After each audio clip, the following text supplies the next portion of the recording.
Boker Tov, everyone. And so we've reached a new book in the Torah, the final book in the Torah, Dvarim, also known as Deuteronomy. And if you look at the etymology of Deuteronomy, it's from the Greek, and it means second law, right? We know that in this book, there is a lot of repetition of all that had come before. And so it's interesting that we have this repetition, given the fact that we already repeat the Torah. We read the Torah year after year. We already have that repetition built into our system. And yet here, even within that repetition, we have another repetition as we go through the story all over again. And if you look at the reasoning behind this, it's a pretty good one. It's the fact that in the desert, the Israelites wandered for 40 years. And so it's a new generation at this point that's about to enter the Holy Land.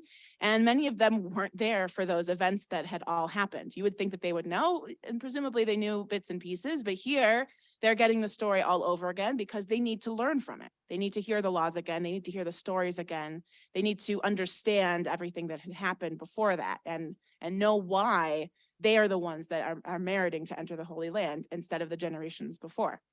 And so a lot of the different parts of the story here are repeated.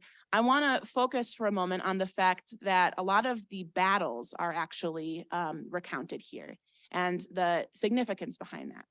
So if you look at the reasoning sort of given, it's supposed to give the people hope. It's supposed to help them understand, here, look at all these amazing battles that against all insurmountable odds that you have faced against all these foes, and you have overcome them because God was on your side and you faced them down and you won. So I think the people need this encouragement at this moment because it is scary to face any enemies and to think, the Israelites are a much smaller people, have always in history been a minority, right? And to face these foes down and to trust that God is on their side and that they will overcome in these battles. So the repetition here is meant to give the people hope.